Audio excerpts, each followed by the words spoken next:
Avant de commencer l'histoire, dites-nous d'où vous regardez en laissant un commentaire ci-dessous. Si vous aimez cette vidéo, n'oubliez pas de liker et de vous abonner. Passez une merveilleuse journée. Profitez de l'histoire, tout le monde. Vous êtes engagés, mais vous ne devez pas vous impliquer avec mes enfants au-delà de ce qui est nécessaire. Votre travail ici est de nettoyer, rien d'autre. Ces mots résonnaient encore dans l'esprit d'Emma tandis qu'elle frottait le sol du salon avec une serpillière qui semblait avoir survécu à une bataille médiévale. Elle s'arrêta un instant, jeta un coup d'œil à son reflet dans le marbre, ajusta sa combinaison rose vif, semblable aux panthères roses, et glissa sur ses genoux comme si elle surfait. Waouh! 3 points pour Emma en nettoyage artistique, dit-elle en brandissant la serpillière comme un trophée. Emma commença à fredonner doucement, inventant sa propre mélodie. Poussière, va-t'en. Stress, disparaît. Je suis venue secouer ce sol, mais elle ne savait pas qu'elle était observée.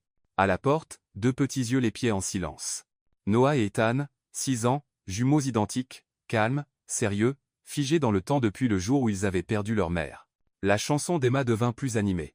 Elle tourna dramatiquement avec la serpillière, heurta accidentellement le seau et envoya un chiffon voler comme une colombe de paix, atterrissant directement sur le visage d'un buste en marbre. Oups. Désolé, monsieur Statue.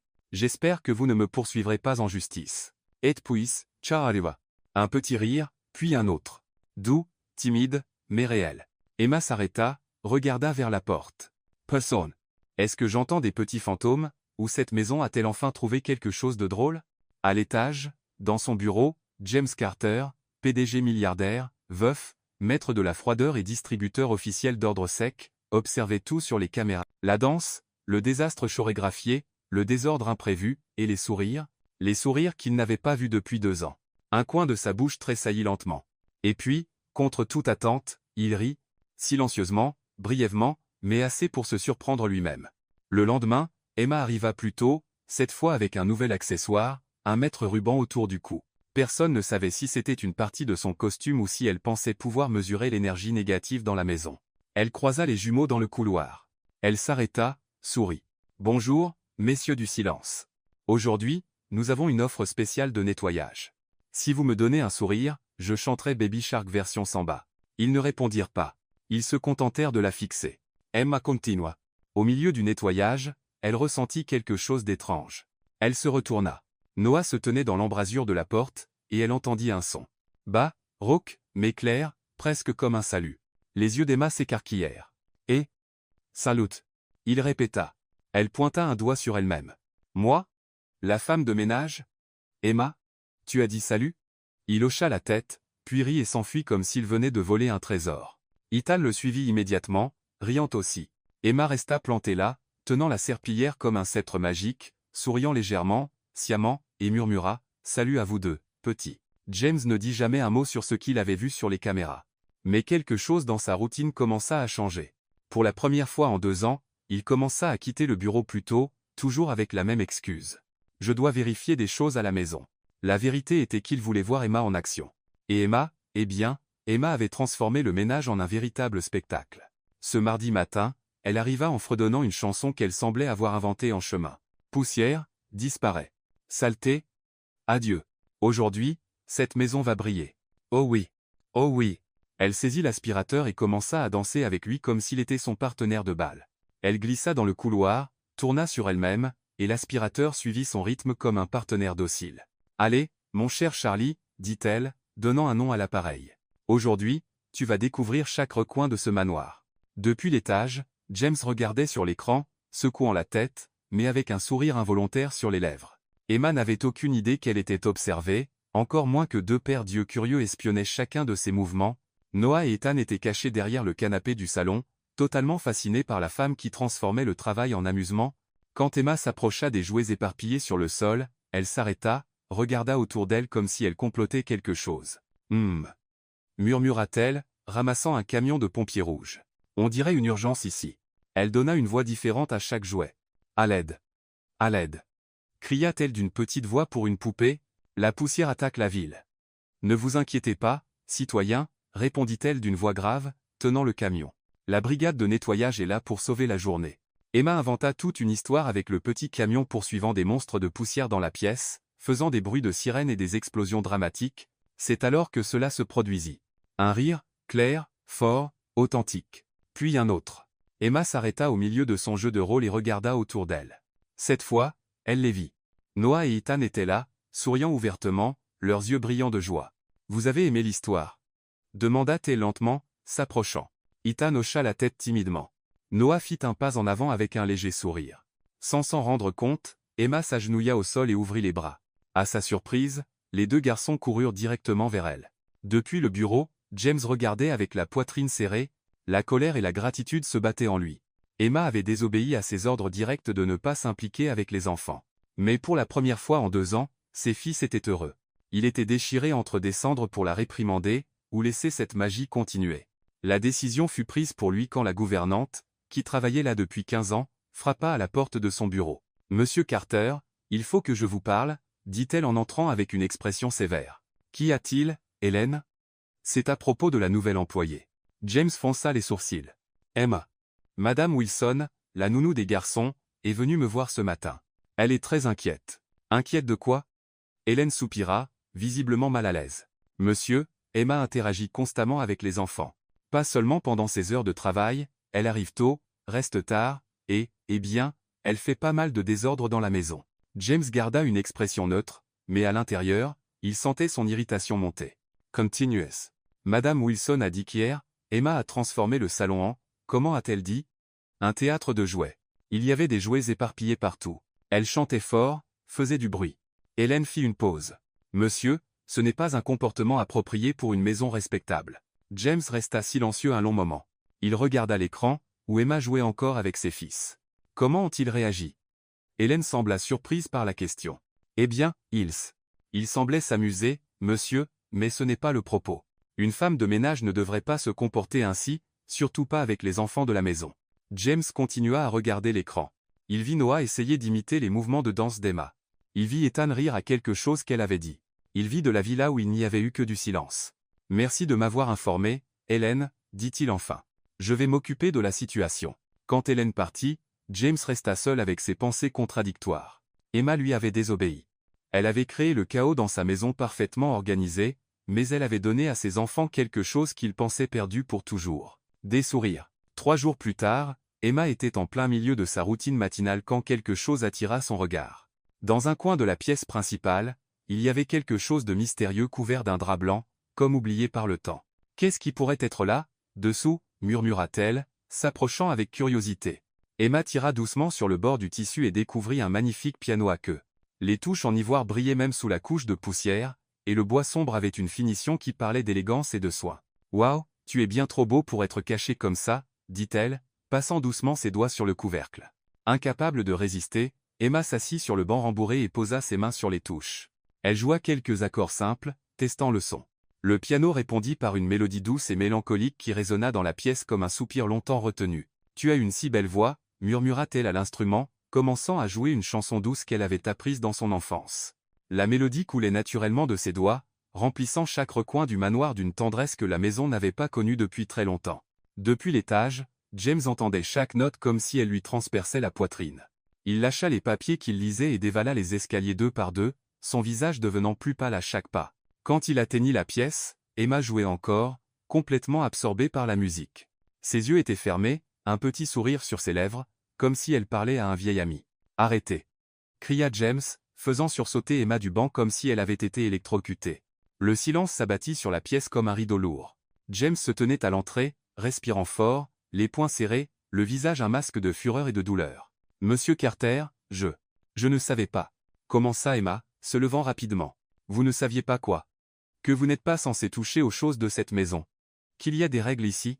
Sa voix tremblait de colère contenue. Emma recula instinctivement, mais son expression passa de la confusion à quelque chose de plus déterminé. « Je comprends que vous soyez en colère. Mais je ne comprends pas pourquoi. Ce n'est qu'un piano. » « Qu'un piano ?» James laissa échapper un rire amer. Ce piano était le sien. Celui de ma femme. Personne ne l'a touché depuis. Depuis qu'elle est morte. Le silence qui suivit était différent. Plus lourd, rempli d'une douleur qu'Emma pouvait presque toucher. « Monsieur Carter, je ne savais pas.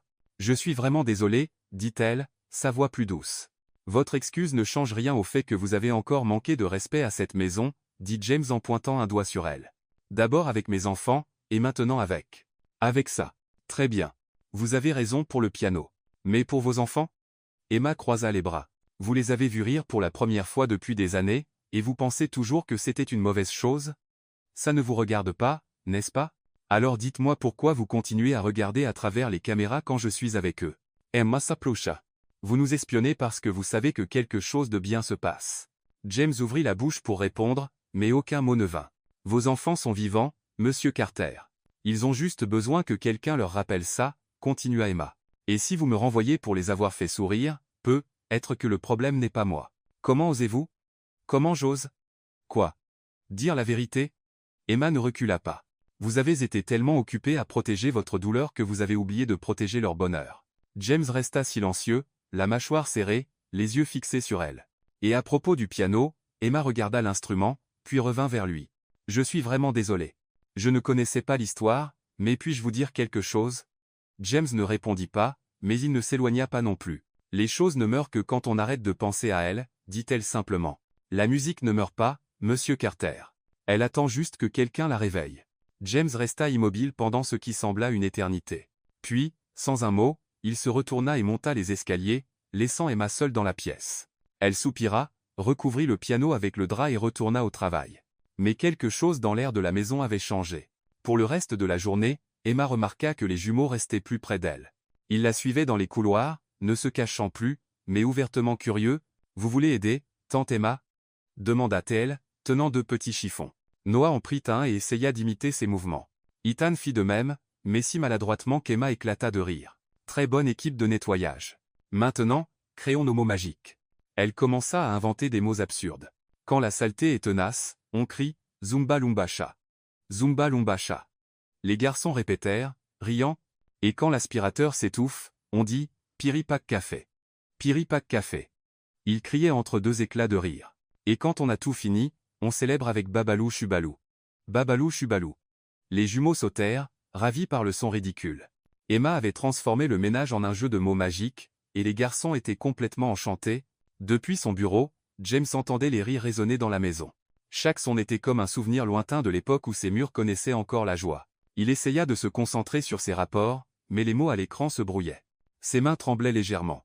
Cette nuit-là, après qu'Emma fut partie et que les garçons dormaient, James descendit. La maison était silencieuse, seul le tic-tac de l'horloge du salon brisait le calme. Il s'arrêta devant le piano couvert. Lentement, il retira le drap. Les touches scintillaient sous la douce lumière de la lampe. James s'assit sur le banc, ses mains planant incertaines au-dessus du clavier. Il joua une note, puis une autre. Peu à peu, ses doigts trouvèrent une mélodie familière, la préférée de sa femme, celle qu'elle jouait le dimanche matin pendant que le café bouillait dans la cuisine. James jouait prudemment, comme si les touches étaient en verre. Chaque accord portait un souvenir. Son sourire quand elle le surprenait en train d'écouter depuis l'embrasure de la porte, la façon dont elle balançait la tête au rythme, comment elle fredonnait doucement, des larmes silencieuses coulaient sur son visage. Pour la première fois en 2 ans, James Carter ne se contentait pas de se souvenir de sa femme. Il honorait sa mémoire. Et depuis le haut des escaliers, 2 petites silhouettes regardaient en silence. Noah et Ethan étaient descendus chercher de l'eau. Et avaient trouvé leur père jouant du piano. Ils se regardèrent, et, sans faire de bruit, retournèrent dans leur chambre. Le lendemain matin, quand Emma arriva, elle fut accueillie par 2 voix joyeuses. Zumba Lumba Cha, tante Emma. Babalou Chubalou. Elle éclata de rire, les serra tous les 2 dans ses bras et murmura, « Aujourd'hui, on va inventer des mots encore plus fous. » Et pour la première fois depuis qu'elle était arrivée dans cette maison, Emma sentit qu'elle était exactement là où elle devait être. Même si son patron la regardait toujours avec ce regard compliqué qu'elle n'arrivait jamais tout à fait à déchiffrer, même si elle savait qu'elle marchait sur un terrain dangereux. Le lendemain matin, Emma arriva avec son enthousiasme habituel. Mais lorsqu'elle entra dans la chambre des jumeaux pour le ménage quotidien, elle trouva une scène qui la fit s'arrêter net. Noah et Ethan étaient allongés sur le lit, se tenant l'un à l'autre, leurs visages tristes, si différents de la joie des derniers jours, leurs petits visages étaient tournés vers la fenêtre, comme s'ils attendaient quelque chose qui ne viendrait jamais, et, duo dynamique, dit Emma doucement en entrant. « Qu'est-ce qui se passe? Vous avez l'air de petits oiseaux sans nid. » Les garçons la regardèrent mais ne bougèrent pas. « Emma sentit son corps se serrer. Puis-je m'asseoir avec vous » demanda-t-elle, désignant le bord du lit. Noah hocha la tête, et Emma s'allongea entre eux, regardant le plafond. « Vous savez, quand j'étais petite et que j'étais triste, ma grand-mère me racontait des histoires absurdes pour me remonter le moral. Vous voulez en entendre une » Ethan se tourna vers elle, curieux. « Il était une fois » commença Emma d'une voix dramatique, 3 terribles monstres qui terrorisaient une ville entière. Le premier était le monstre aux cheveux en désordre avec d'énormes dents et des griffes acérées. Les garçons se rapprochèrent. Le deuxième était le monstre de la soupe froide qui crachait de la glace et gelait tout. Et le troisième, elle fit une pause pour l'effet, était le monstre des chaussettes puantes qui avait le pouvoir le plus terrible de tous. Quel pouvoir? Demanda Noah, oubliant sa tristesse. Il pouvait faire s'évanouir les gens juste en enlevant ses chaussures. Emma fit semblant de s'évanouir dramatiquement. Les jumeaux éclatèrent de rire. Mais un jour, continua-t-elle, une héroïne apparut. La fille aux chaussettes puantes. Elle avait un super pouvoir spécial. C'était quoi? Demanda Ethan, riant. Elle s'approchait des monstres, enlevait ses chaussures, Emma fit semblant de retirer des chaussettes invisibles, et ils criaient « Oh non, quelle odeur horrible! Fuyons d'ici !» Et ils s'enfuirent très, très loin. Les garçons rirent si fort que leur ventre leur faisait mal. Emma continua l'histoire. Utilisant des voix amusantes pour chaque personnage, des gestes exagérés et des sons absurdes qui effacèrent complètement la tristesse des jumeaux. Depuis l'embrasure de la porte, James regardait. Il était descendu chercher un rapport et avait entendu les rires. En voyant Emma allongée sur le lit avec ses fils, racontant des histoires absurdes qui les faisaient rire du fond du cœur, il ressentit quelque chose d'étrange dans sa poitrine, une impulsion de rejoindre ce moment de pur bonheur. Il fit un pas en avant mais s'arrêta. Ce n'était pas sa place. Cette magie appartenait à Emma et aux enfants. 15 minutes plus tard, Madame Wilson, la nounou officielle des jumeaux, entra dans la pièce et trouva la scène. Emma, toujours allongée sur le lit, les garçons blottis dans ses bras, tous riant d'une histoire à propos d'un dragon qui avait peur du pop-corn. « Que se passe-t-il ici » demanda la nounou d'une voix sévère. Emma se leva rapidement, lissant sa combinaison. « Bonjour, Madame Wilson. Je nettoyais juste la chambre, et les garçons semblaient tristes. Alors, ce n'est pas votre travail » coupa la nounou, croisant les bras. « Vous avez été engagé pour nettoyer, pas pour jouer à la nounou. Je sais, mais ils avaient l'air si abattus, et je voulais juste. Vous vouliez quoi? Dépasser mes responsabilités ?» Madame Wilson s'approcha. « C'est la 3e fois cette semaine que je vous trouve là où vous ne devriez pas être. » Emma sentit l'irritation monter. « Écoutez, Madame Wilson, je respecte votre travail, mais combien de fois ai-je vu ces garçons seuls et tristes pendant que vous étiez au téléphone ou en train de lire un magazine? Comment osez-vous m'accuser? Je ne vous accuse pas. Je dis juste que, peut-être, ils ont besoin d'un peu plus d'attention. » Emma garda un ton ferme et respectueux. « Je veux juste les rendre heureux. Les rendre heureux n'est pas votre travail. Vous êtes femme de ménage. Et vous êtes une nounou qui semble avoir oublié comment s'occuper des enfants. » Le visage de Madame Wilson rougit de colère. « Nous verrons ce que Monsieur Carter pense de cela, » lâcha-t-elle, quittant la pièce d'un pas lourd. Emma soupira, regarda les jumeaux, qui avaient tout observé avec de grands yeux. « Je suis désolé que vous ayez vu ça, les garçons. Tante Emma veut juste que vous soyez heureux, d'accord ?» Ils hochèrent la tête et coururent l'enlacer. Dans le bureau, Madame Wilson frappa fort à la porte. « Monsieur Carter, il faut que je vous parle tout de suite. »« Entrez, » dit James sans lever les yeux de ses papiers. « Monsieur, je n'en peux plus. Cette femme est complètement hors de contrôle. » La nounou gesticulait nerveusement. « Aujourd'hui, je l'ai trouvée allongée sur le lit avec les enfants. »« Allongée, Monsieur Carter ?» James leva les yeux. « Et quoi d'autre? Elle m'a manqué de respect, a remis en question mon travail, a dit que je ne m'occupe pas correctement des garçons. » La voix de Madame Wilson devenait de plus en plus aiguë. « Monsieur, j'ai travaillé pour des familles respectables pendant 15 ans. Je n'ai jamais vécu une telle humiliation. » James resta silencieux un moment. « Madame Wilson, voulez-vous que je renvoie Emma? »« Oui, immédiatement, ou je démissionnerai. Je ne peux pas travailler dans ces conditions. » James soupira. « Très bien, restez ici. Je vais m'occuper de cela maintenant. » Il descendit et trouva Emma dans la chambre des jumeaux, rangeant des jouets tout en fredonnant doucement. Les garçons aidaient, lui tendant les objets. « Emma » dit-il depuis l'embrasure de la porte. Elle se retourna, s'attendant déjà à des ennuis. « Oui, Monsieur Carter. Je vous ai demandé plusieurs fois de ne pas vous impliquer avec mes enfants. Vous n'écoutez pas. Monsieur Carter, je peux expliquer. Vous êtes renvoyé, dit-il platement. » Le silence tomba dans la pièce comme une bombe. Emma sentit ses jambes faiblir, mais elle tint bon à sa dignité. « Je comprends, dit-elle, la voix tremblante. Je vais rassembler mes affaires. » À ce moment, Noah et Ethan, qui avaient écouté depuis la porte de la salle de bain, se précipitèrent dans la pièce. « Non » cria Noah, s'accrochant à la jambe droite d'Emma. « Emma reste » dit Ethan, s'agrippant fermement à sa jambe gauche. James et Fiher. Ses fils, qui avaient à peine parlé pendant 2 ans, s'exprimaient maintenant clairement pour défendre la femme de ménage. « Emma est gentille » dit Noah, regardant son père avec des larmes dans les yeux. « Papa. Emma reste. Suppléa Ethan. Emma s'agenouilla et les serra tous les deux dans ses bras. Ça va, mes amours. Votre papa sait ce qui est le mieux. James regarda la scène. Ses enfants pleurant, s'accrochant à la femme qui avait ramené de la lumière dans leur vie. La femme qu'il renvoyait pour avoir suivi des règles strictes qui n'avaient être plus de sens. Sans un mot, il retourna à son bureau. Madame Wilson attendait. Sorry and triumphant. Alors, monsieur, est-elle partie? James la regarda droit dans les yeux. Madame Wilson, j'ai changé d'avis. Emma ne sera pas renvoyée. Le sourire de la nounou s'effaça. Que voulez-vous dire, monsieur? Nous avions un accord. L'accord était que je gérais la situation, et je l'ai fait. Emma reste. Mais monsieur, c'est inacceptable. Soit elle part, soit je pars. James soupira. Alors, Madame Wilson, j'accepte votre démission. Hélène s'occupera de votre dernier paiement. La mâchoire de la nounou tomba. Monsieur Carter, vous ne pouvez pas être sérieux. Je suis tout à fait sérieux. Bonne journée. Une demi-heure plus tard, James trouva Emma dans la cuisine, enseignant aux jumeaux comment ranger les ustensiles par taille. Emma, appelate. Elle se retourna, visiblement nerveuse. Monsieur Carter, je me préparais déjà à partir. À partir de maintenant, vous pouvez aussi vous occuper des enfants, interrompit-il. Je vous paierai 3 fois plus pour votre travail. Vous serez toujours responsable du ménage, mais la priorité sera les garçons. Les yeux d'Emma s'écarquillèrent. Vraiment? Vous êtes sûr? Je le suis. Mais à une condition. Ne touchez plus jamais au piano sans permission. Promis, dit-elle, souriant. Les jumeaux sautèrent de joie, enlaçant à nouveau les jambes d'Emma. Le lendemain, Emma eut une idée brillante. Monsieur Carter, dit-elle, apparaissant à la porte du bureau. Et si vous nous aidiez avec un ménage spécial aujourd'hui? Que voulez-vous dire?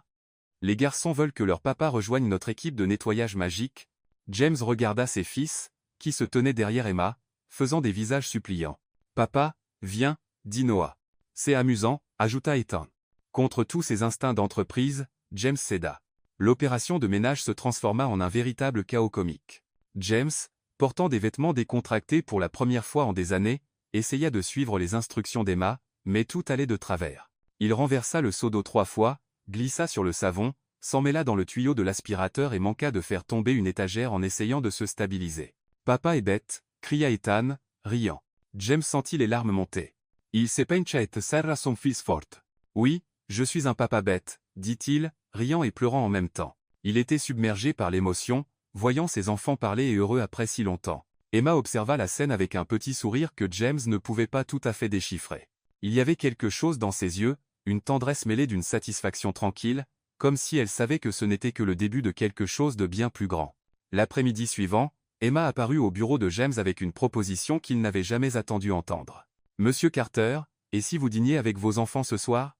James leva les yeux de ses rapports, fronçant les sourcils. « Nous dînons toujours ensemble dans la salle à manger à 19 heures précises. »« Non, non, » Emma secoua la tête, souriant. « Je parle d'un vrai dîner dans la cuisine.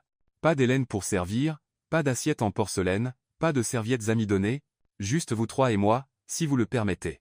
Emma, nous avons un protocole.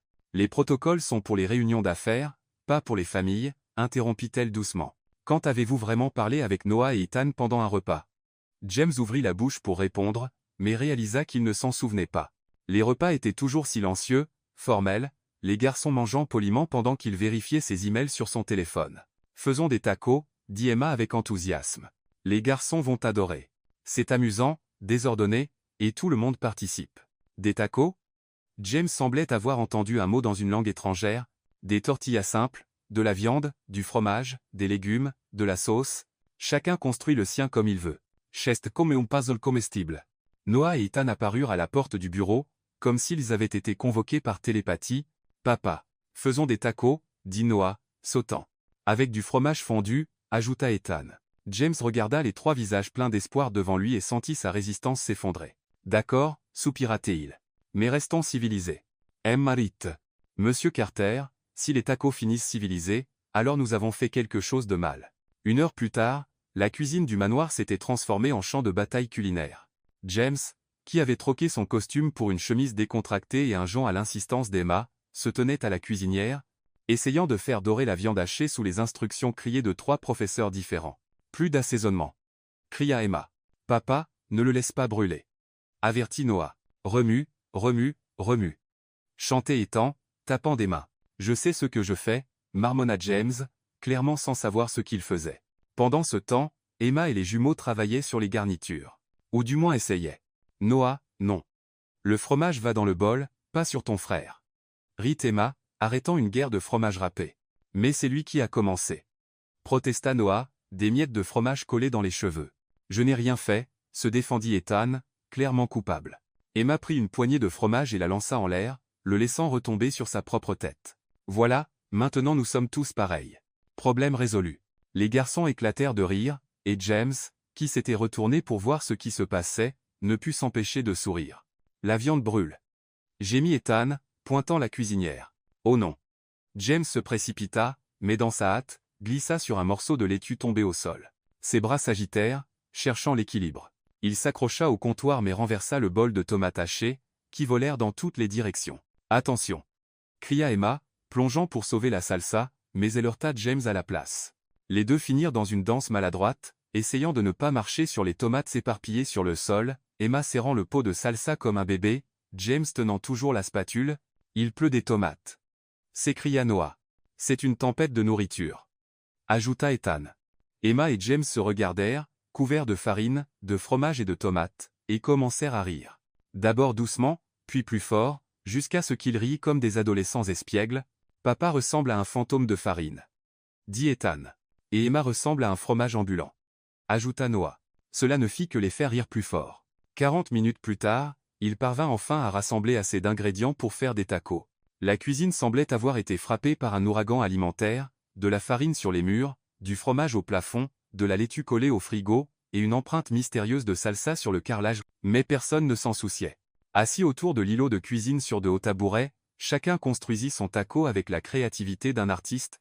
James découvrit qu'il aimait le fromage supplémentaire et les cornichons, Noah créa un chef-d'œuvre avec 5 sauces différentes, et Ethan décida que les tortillas faisaient de meilleurs chapeaux avant de les manger. « Papa, raconte-nous ton enfance » demanda Noah en mâchant. « Mon enfance » James sembla surpris. « Pourquoi voulez-vous savoir » Emma nous a dit que quand elle était petite, elle vivait avec sa grand-mère, qui faisait des pancakes en forme d'animaux, dit Ethan. « Et toi » James réfléchit un moment. Cela faisait si longtemps qu'il n'avait pas parlé de son enfance. « Eh bien, mon grand-père m'apprenait à pêcher tous les étés.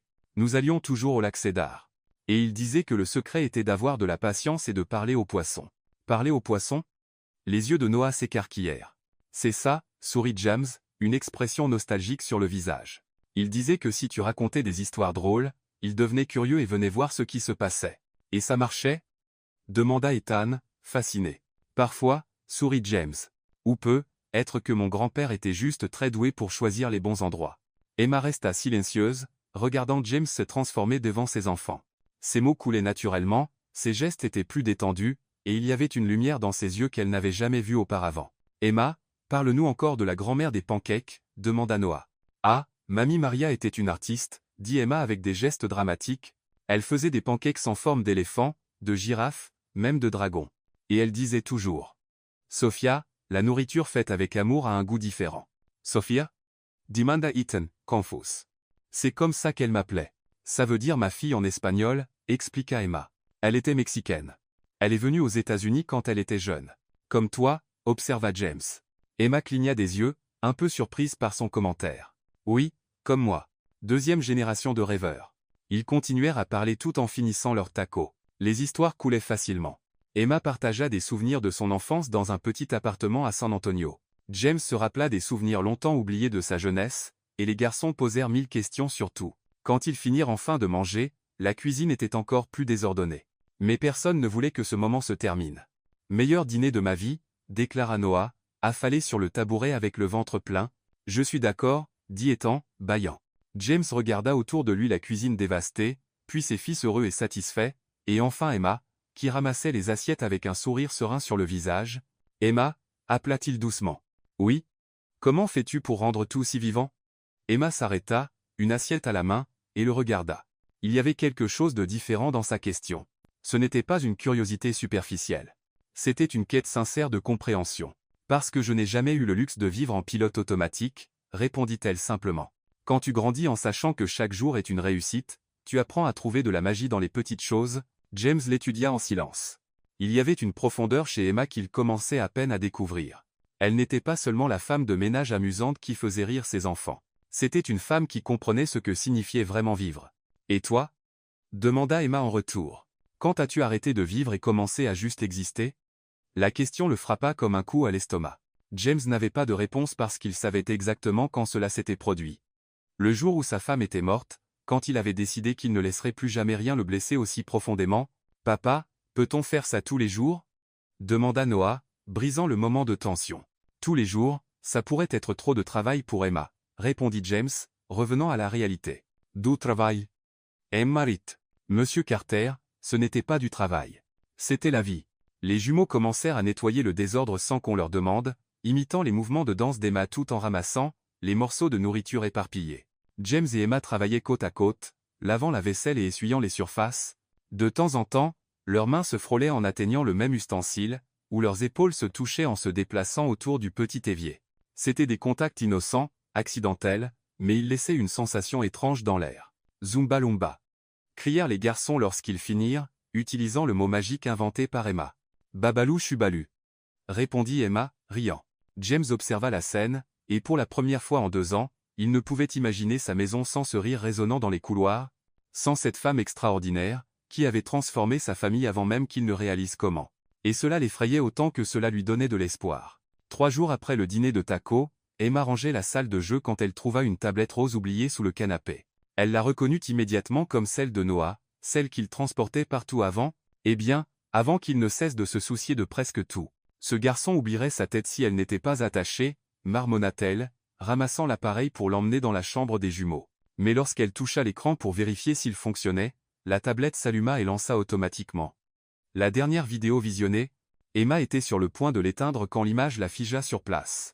Sur l'écran, une belle femme aux cheveux dorés était assise sur le sol de la même pièce où Emma se tenait maintenant. Elle portait une robe bleu clair et tenait 2 bébés, potelés sur ses genoux. La qualité de la vidéo montrait qu'elle avait été enregistrée quelques années plus tôt. « Noah, mon amour, dit maman. » disait la femme à l'écran, chatouillant un des bébés. « Allez, tu peux le faire. » Le bébé riait, essayant d'attraper les cheveux de sa mère. « Et toi, Ethan, vas-tu laisser ton frère gagner ?» Elle se tourna vers l'autre bébé, qui commença immédiatement à babiller des sons incompréhensibles. Emma s'assit lentement sur le canapé, hypnotisée par la scène. C'était clairement la mère des garçons, la femme de James, la femme qui avait laissé un vide si profond dans la maison que son absence se faisait encore sentir 2 ans plus tard. La vidéo continue. La caméra, apparemment tenue par James, capturait des moments intimes et spontanés. La femme chantait des berceuses, faisait des grimaces amusantes aux bébés, imitait des bruits d'animaux qui les faisaient éclater de rire. « Clara, tu enregistres notre session secrète d'entraînement de clown ?» La voix de James venait de la tablette, plus jeune et pleine de vie. « Il faut bien que quelqu'un documente que tu sais vraiment sourire, monsieur le PDG sérieux, » répondit Clara, se tournant vers la caméra avec un sourire radieux. « Regardez, les garçons. Papa est heureux. » La caméra trembla, montrant que James riait. Emma sentit ses yeux se remplir de larmes. Il était impossible de ne pas être ému en regardant cette famille heureuse, entière, remplie d'amour et d'espoir. James semblait être une personne complètement différente dans la vidéo. Détendu, joueur, pleinement présent. La vidéo passa à une autre scène. Clara apprenait au bébé, maintenant un peu plus grand, à taper des mains. Elle chantait une chanson pour enfants tout, en bougeant leurs petites mains au rythme. « Si tu es heureux et que tu le sais, tape des mains », chantait-elle. « Si tu es heureux et que tu le sais, et que tu veux vraiment le montrer, tape des mains. » Les bébés essayaient de copier, produisant des claps maladroits qui faisaient rire Clara à gorge déployée. « James, viens ici, » appela-t-elle. « Tu dois rejoindre notre groupe. »« Je travaille, mon amour. » répondit sa voix distraite. « Le travail peut attendre 5 minutes. Tes enfants ne seront pas bébés pour toujours. » Il y eut une pause, puis le son de pas s'approchant. James apparut à l'écran et s'assit à côté de Clara sur le sol. « D'accord, quelle est ma partie dans cet orchestre familial ? » « Tu es la basse, » dit Clara, prenant sa main et la guidant pour taper à un rythme plus lent. « Comecha. Tu vois ? Parfait. » Emma regardait la scène avec une boule dans la gorge. Il y avait la preuve que James avait autrefois été capable d'être spontané, de vivre dans l'instant, de mettre sa famille en premier. Que lui est-il arrivé, Emma ? La voix derrière elle la fit sursauter du canapé comme si elle avait été électrocutée. James se tenait dans l'embrasure de la porte, son expression indéchiffrable. « Monsieur Carter, j'ai trouvé la tablette de Noah. » balbutia-t-elle, cherchant à éteindre l'appareil, mais ses mains tremblaient. « Donnez-moi ça, » dit-il d'un ton sec, tendant la main. Mohishita. Sur l'écran, Clara chantait maintenant la berceuse, les jumeaux, âgés d'environ 1 an, s'endormant dans ses bras. « Monsieur Carter, dit Emma, éteignez ça maintenant. » Sa voix était tendue, presque désespérée. Elle regarda l'écran, puis lui, et vit quelque chose qui la fit décider. Au lieu de lui tendre la tablette, Emma la serra plus fort. « Non. Que voulez-vous dire, non? Ils ont besoin de se souvenir d'elle en train de rire, dit Emma doucement. Êtes-vous aussi? » James fit un pas en avant, tendant la main plus fermement. « Emma, vous ne comprenez pas. Je comprends que vous avez peur, coupa-t-elle, se levant, mais gardant la tablette hors de sa portée. Mais regardez, elle tourna l'écran vers lui. Dans la vidéo, Clara chatouillait les jumeaux, qui riaient d'une joie pure et contagieuse. Regardez comme elle les aimait. Regardez comme vous étiez tous heureux. James se figea, ses yeux fixés sur l'image de sa femme. Son expression se durcit. Vous pensez que je ne le sais pas? Vous pensez que j'ai oublié? Je pense que vous essayez d'oublier, répondit Emma doucement. Et vous entraînez vos enfants avec vous. Vous n'avez pas le droit. J'ai le droit de me soucier de ces enfants, interrompit-elle, sans agressivité. James essaya une fois de plus de prendre la tablette, mais Emma attrapa sa main. Le contact était électrique, inattendu, intense. Pendant un moment, tous deux se figèrent, leurs mains encore entrelacées, la tablette entre eux montrant des images d'une famille qui avait autrefois été entière. « S'il vous plaît, » murmura Emma. « Laissez-moi regarder. » Laissez-vous souvenir d'elle telle qu'elle était vraiment. James regarda leurs mains, toujours jointes, puis le visage d'Emma. Il y avait quelque chose dans ses yeux auquel il ne pouvait résister. De la compassion, peut-être, ou une compréhension qui allait au-delà des mots. Lentement, il relâcha sa main et s'assit lourdement sur le canapé. Emma s'assit à côté de lui, gardant une distance respectueuse, éteint la tablette pour qu'ils puissent tous les deux voir. La vidéo continua. Clara lisait maintenant un livre aux jumeaux, utilisant des voix différentes pour chaque personnage. James apparaissait de temps en temps dans la vidéo, rejoignant l'histoire, faisant rire les garçons. Elle était douée pour ça, murmura James, brisant le silence. Elle l'était. On voit qu'elle était née pour être mère. Elle disait toujours qu'elle voulait une maison pleine d'enfants, continua James, la voix tremblante. 5, 6 enfants. Elle disait qu'elle voulait tant de bruit que les voisins se plaindraient. Emma sourit à travers ses larmes. Elle a réussi à faire beaucoup de bruit avec juste 2. Sur la tablette, Clara chantait maintenant une chanson qu'Emma reconnut, la même mélodie qu'elle avait fredonnée inconsciemment quelquefois en nettoyant. Sunshine, You Are My Sunshine, chantait Clara dans la vidéo. Vous chantez cette chanson, nota James, regardant Emma. Ma grand-mère me la chantait, répondit-elle. C'est drôle comme certaines chansons passent à travers les générations, n'est-ce pas? Ils continuèrent à regarder en silence. La vidéo montrait des moments quotidiens. Clara baignant les bébés, James essayant et échouant misérablement à changer des couches, les 4 dans le jardin ayant un pique-nique improvisé. Elle aurait eu 70 ans la semaine prochaine, dit James soudainement. Emma les regarda. Confuse. Que voulez-vous dire? Clara est morte à 28 ans. Si elle était en vie, elle aurait. Il s'arrêta, réalisant l'erreur. Décholé. Elle aurait 30 ans. Je me trompe encore parfois. Emma sentit sa poitrine se serrer. James était si perdu dans son chagrin que parfois il oubliait même le passage du temps. La vidéo se termina, et l'écran devint noir. Ils restèrent assis en silence pendant un long moment. Merci, dit James enfin. Pourquoi? Pour m'avoir fait me souvenir qu'elle était plus que juste de la douleur. Emma hocha la tête, essuyant discrètement une larme qui avait glissé sur son visage. Vos enfants méritent de connaître cette version d'elle, et cette version de vous aussi. James la regarda avec une expression qu'elle ne pouvait pas tout à fait lire. Quelque chose changeait entre eux, quelque chose au-delà du lien employeur-employé, quelque chose que tous deux commençaient à reconnaître, bien qu'aucun ne sache comment le gérer. Emma, dit-il doucement. Oui. Merci de ne pas avoir abandonné avec nous. Et pour la première fois depuis qu'elle était arrivée dans cette maison, Emma comprit que ce n'était pas seulement une question de faire sourire les enfants. Il s'agissait d'apprendre à toute une famille à vivre à nouveau. Le vendredi matin, Emma se réveilla avec une sensation étrange. Le soleil entrait par la fenêtre de son petit appartement d'une manière spéciale, comme s'il l'invitait à quelque chose de différent. Elle regarda dehors et vit des enfants jouer dans le parc de l'autre côté de la rue, leur rire flottant dans l'air. C'est alors qu'elle eut l'idée. Quand elle arriva au manoir Carter, elle trouva Noah et Ethan dans leur chambre, jouant tranquillement avec des blocs de construction. Ils semblaient contents, mais il y avait une certaine monotonie dans leur façon de jouer, toujours les mêmes jouets, toujours le même environnement contrôlé. « Bonjour, équipe sourire », dit Emma, entrant avec son énergie habituelle. « Bonjour, Emma », répondirent-ils ensemble, courant l'enlacer. « Et si on faisait quelque chose de différent aujourd'hui » demanda-t-elle, s'agenouillant pour être à leur niveau. « Comme quoi » demanda Noah, curieux. Emma jeta un coup d'œil par la fenêtre. C'était une de ces journées printanières parfaites à Chicago, ciel bleu, température agréable, une légère brise faisant danser les arbres. Et si on explorait le monde extérieur? Les jumeaux se regardèrent, perplexes. Deorzu. Demanda Ethan. Au parc. Ce magnifique parc a seulement 2 pâtés de maison d'ici. Y êtes-vous déjà allé? Les garçons secouèrent la tête. Papa dit que c'est dangereux, dit Noah. Et qu'il y a trop d'étrangers, ajouta Ethan. Le cœur d'Emma se serra. Ses enfants étaient privés d'une des parties les plus importantes de l'enfance, la liberté de jouer avec d'autres enfants. Vous savez ce que je pense, dit-elle, prenant une décision impulsive. Je pense que vous méritez de savoir ce que c'est que de vraiment jouer. Mais papa. Noah hésita. Papa est dans son bureau, en réunion jusqu'à 17 heures. Emma vérifia sa montre. Il n'est que 14 heures.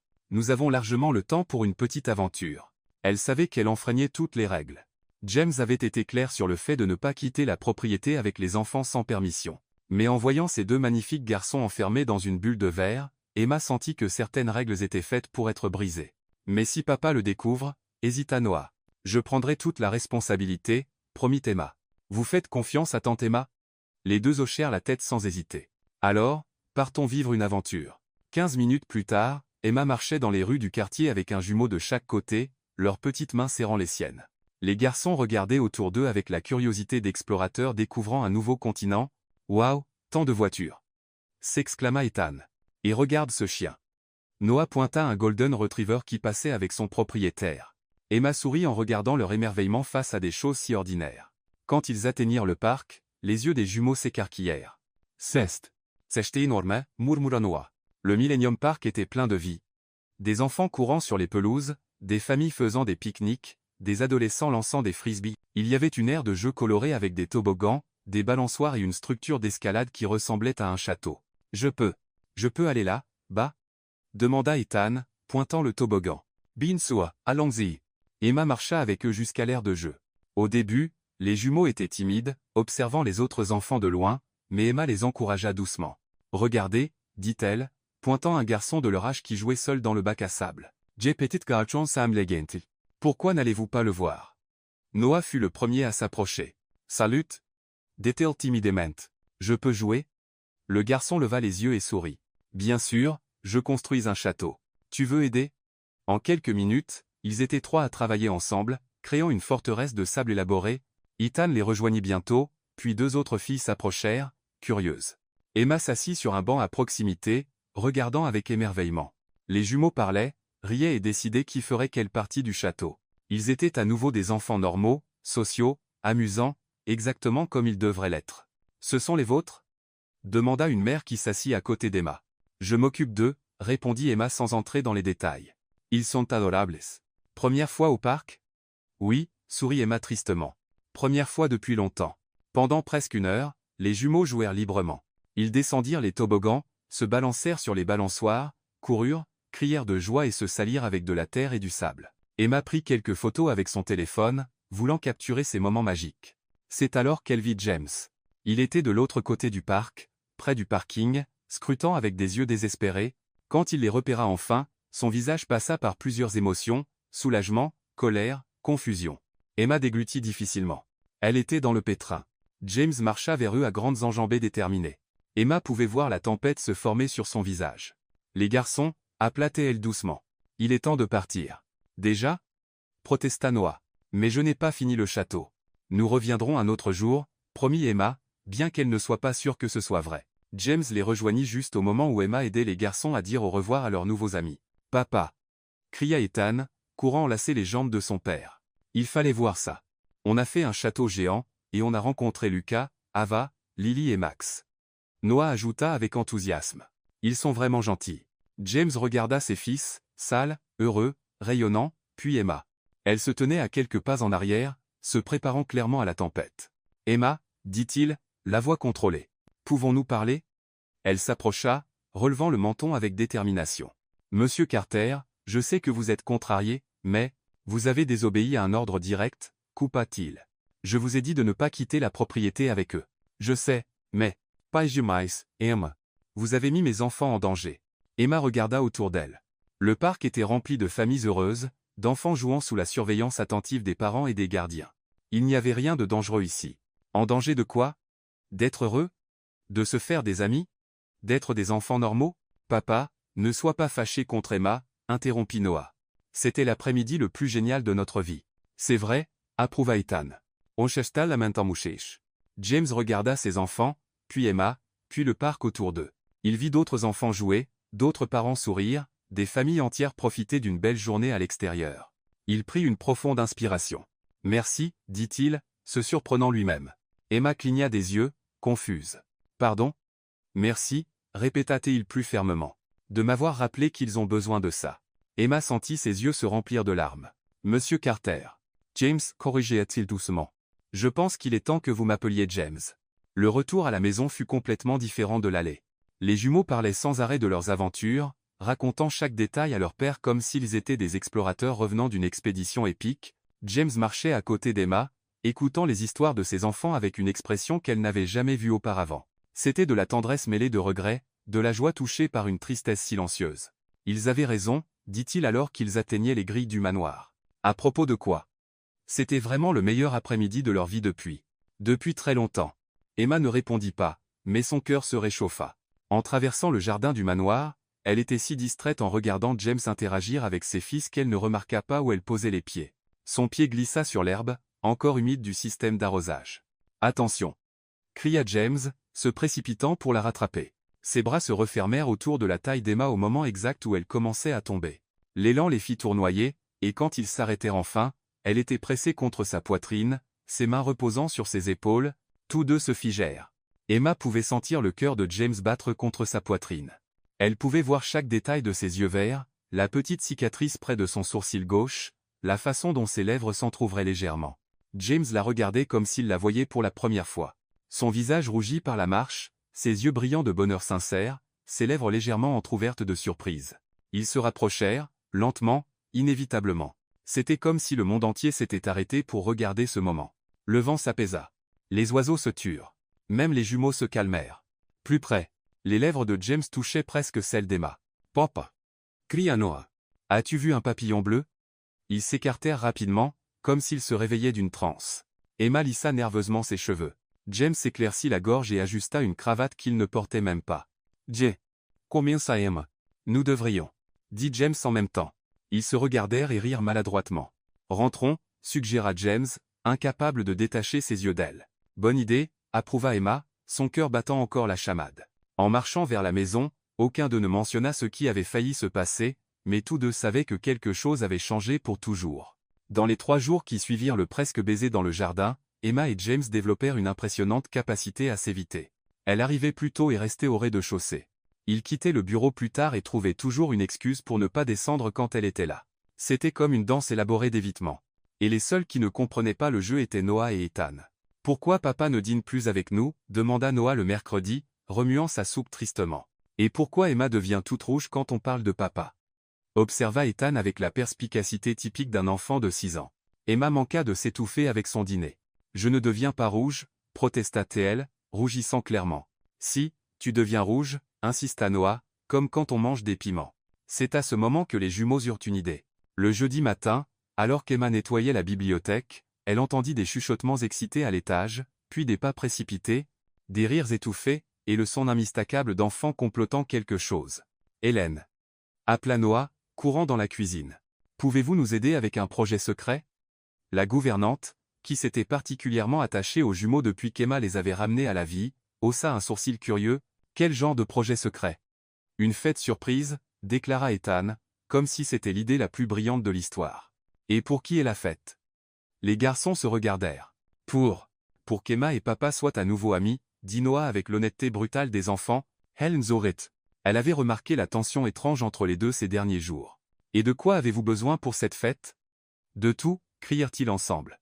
2 heures plus tard, le salon avait été transformé en une scène digne d'une fête d'enfants organisée par, des enfants de 6 ans. Il y avait des drapeaux en papier coloré accrochés de manière complètement inégale, des ballons collés au mur, une table improvisée avec toutes les collations du garde-manger, crackers, biscuits, chips, quelques fruits.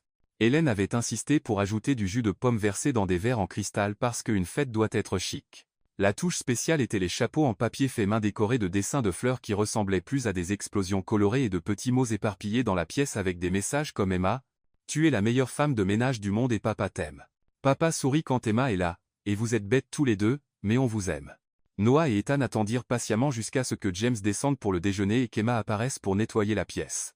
Surprise, crièrent-ils tous les deux quand Emma ouvrit la porte. Elle s'arrêta, sans voix, absorbant les décorations chaotiques mais remplies d'amour. « Qu'est-ce que c'est ? » « C'est une fête pour que toi et papa soyez à nouveau amis, » expliqua Ethan, plaçant un chapeau en papier rose sur sa tête. « Amis ? Nous l'avons toujours été. » commença Emma, mais elle fut interrompue par l'arrivée de James. Il s'arrêta dans l'embrasure de la porte, prenant la scène. Emma avec un chapeau ridicule sur la tête, les garçons portant leurs propres chapeaux faits main, le salon décoré, comme si une tornade colorée était passée par là. « Papa !» Noah courut vers lui et plaça un chapeau bleu tordu sur sa tête. « Tu es arrivé juste à temps pour notre fête de l'amitié. » James regarda Emma. Emma les regarda. Tous deux portaient des chapeaux en papier faits par des enfants de 6 ans au milieu d'une pièce décorée avec toute la subtilité d'un carnaval. Il était impossible de garder une quelconque tension dans une situation aussi absurde. Emma fut la première à rire, un petit gloussement qui se transforma en un rire franc et authentique. James suivit, riant de la scène, des chapeaux ridicules et de la détermination de ses enfants à résoudre un problème qu'ils ne savaient même pas exister. « Très bien, » dit-il, ajustant le chapeau sur sa tête. « Quel est le programme de cette fête ? » « D'abord, vous devez vous asseoir sur le canapé ensemble, » ordonna Ethan, suivant clairement un plan soigneusement élaboré. « Ensemble, ensemble, » renforça Noah, poussant Emma vers le canapé. « Super prêt. » Emma et James s'assirent, gardant une distance respectueuse. Mais les jumeaux n'étaient pas satisfaits. « Plus près » insista Ethan, poussant littéralement Emma sur le côté jusqu'à ce qu'elle soit pressée contre le bras de James. « Maintenant, vous mangez des biscuits, et vous parlez de trucs d'adultes, » déclara Noah, tendant une assiette de biscuits. « Quel genre de trucs d'adultes » demanda James, sincèrement curieux de la perspective de ses enfants. « Yes, ça se passe. Le travail, les factures, pourquoi vous agissez bizarrement quand vous êtes dans la même pièce » dit Ethan avec une honnêteté dévastatrice. Emma s'étouffa avec son biscuit. « Nous n'agissons pas bizarrement, » se défendit James. « Si, vous le faites, » insista Noah. « Vous agissez comme les personnages dans les films d'Hélène qui se regardent et ensuite s'enfuient par la porte de la cuisine. » Elle gloussa doucement. « Maintenant, vous devez porter un toast, » annonça Ethan, leur tendant à chacun un verre de jus. « Un toast à quoi » demanda Emma. « Hardy. » Noah réfléchit un moment. « À notre famille. » Emma et James se regardèrent. Le mot famille flottait dans l'air comme une question sans réponse. « À notre famille, » dit James doucement, levant son verre. « À notre famille, » répéta Emma, faisant teinter son verre contre le sien. Les jumeaux applaudirent comme s'ils venaient d'assister à la plus grande victoire de l'histoire.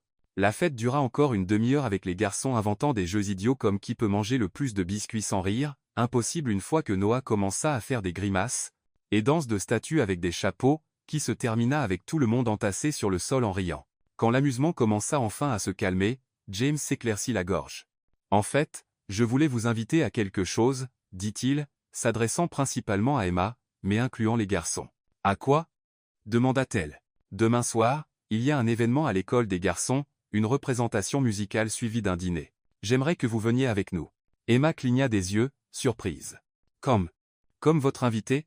Comme faisant partie de la famille, » dit-il simplement. Les jumeaux explosèrent de joie comme s'il s'agissait du meilleur cadeau de Noël de leur vie. « Emma vient avec nous. » chanta Noah. « Ce sera la meilleure soirée de tous les temps. » ajouta Ethan, mélangeant adorablement portugais et anglais.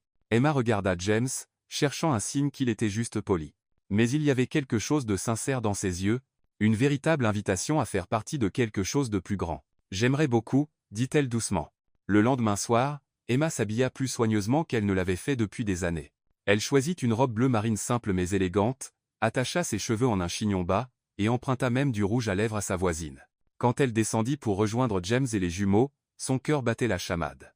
James était saisissant dans un costume gris foncé, et les garçons étaient adorables dans des blazers assortis. « Emma, » cria Ethan. « Tu ressembles à une princesse. »« Une très belle princesse, » ajouta Noah. James fit un léger signe de tête, mais le regard qu'il lui lança parlait bien plus que des mots. L'événement à l'école élémentaire Riverside était rempli de familles élégantes. Emma se sentit un peu intimidée au début, mais James resta à ses côtés, la présentant naturellement comme Emma, qui s'occupe des garçons. Pendant la représentation musicale, Noah et Ethan chantèrent une chanson sur les animaux de la ferme avec leur classe. Emma regarda avec des yeux brillants de larmes de fierté comme s'ils étaient ses propres enfants sur scène. « Ils sont merveilleux, » murmura-t-elle à James. « Ils le sont, » approuva-t-il. « Et regarde comme ils sont confiants. C'est nouveau. » Après la représentation, la maîtresse des jumeaux, maîtresse Peterson, s'approcha d'eux. « Monsieur Carter, quel plaisir de vous voir ici. Et vous devez être Emma. » dit-elle chaleureusement, souriant. « Les garçons parlent de vous tout le temps. J'espère que ce sont de bonnes choses, » rit Emma. « Des choses merveilleuses. En fait, je voulais vous parler des progrès remarquables que Noah et Ethan ont fait ces dernières semaines. » James se redressa, soudain attentif. « Quel genre de progrès ? » « Eh bien, quand ils ont rejoint ma classe en début d'année, ils interagissaient à peine avec les autres enfants, ils restaient toujours ensemble, parlaient doucement et semblaient distants. Mais ces dernières semaines, c'est comme s'ils étaient devenus des enfants complètement différents. » Emma et James échangèrent un regard. « Que voulez-vous dire ? » demanda Emma. « Maintenant, ils entament des conversations avec d'autres enfants. Ils participent à des activités de groupe. Ils mènent même des jeux à la récréation. Hier, Noah a aidé un nouvel élève à rejoindre le groupe. C'est un changement remarquable. » James regarda les jumeaux jouer avec les autres enfants, pleins de vie et sociables. « Merci beaucoup de nous l'avoir dit, » dit-il. « Deryn, vous faites un travail formidable avec eux. Il est clair qu'il y a beaucoup d'amour à la maison. » Quand la maîtresse s'éloigna, Emma et James restèrent silencieux un moment. « Elle pense que nous sommes mariés, » dit Emma doucement. « Je sais, » répondit James. « Et tu sais ce qui est étrange ? Pendant un moment, j'ai oublié que nous ne l'étions pas. » Avant qu'Emma ne puisse répondre, un photographe de l'école s'approcha. « Désolé d'interrompre, mais voulez-vous une photo de famille ? Nous prenons des photos de toutes les familles ce soir. » Emma hésita, prête à reculer. « En fait, commence. TL. Nous aimerions beaucoup, » interrompit James doucement, posant une main dans son dos. Les jumeaux coururent devant pour prendre leur place, et Emma se retrouva debout entre James et Ethan, avec Noah de l'autre côté de son père. « Dites cheese. Ordonna les photographes. Cheese. » crièrent-ils tous, Emma incluse. Le flash se déclencha, capturant un moment qui semblait complètement naturel, complètement réel. Une famille. Quand ils reçurent la photo quelques minutes plus tard, Emma la tenait avec des mains tremblantes. Ils étaient là. James avec un sourire sincère, son propre visage rayonnant, et les jumeaux absolument joyeux entre eux. Cela semblait si réel, si juste, tellement comme quelque chose qu'elle n'avait même pas su qu'elle voulait jusqu'à cet instant précis. « Puis-je en garder une copie ? » demanda TL doucement. « Hard celle-ci, » dit James. « Je commanderai une autre pour nous. » « Pour nous ?» Les mots résonnèrent dans l'esprit d'Emma tout le long du chemin du retour. Pendant que les jumeaux somnolaient à l'arrière et que James conduisait en silence, pendant un moment dans cette école, elle s'était sentie faire partie de quelque chose qu'elle n'avait jamais eu, une vraie famille. Le samedi matin, Emma se réveilla plus tôt que d'habitude dans son petit appartement.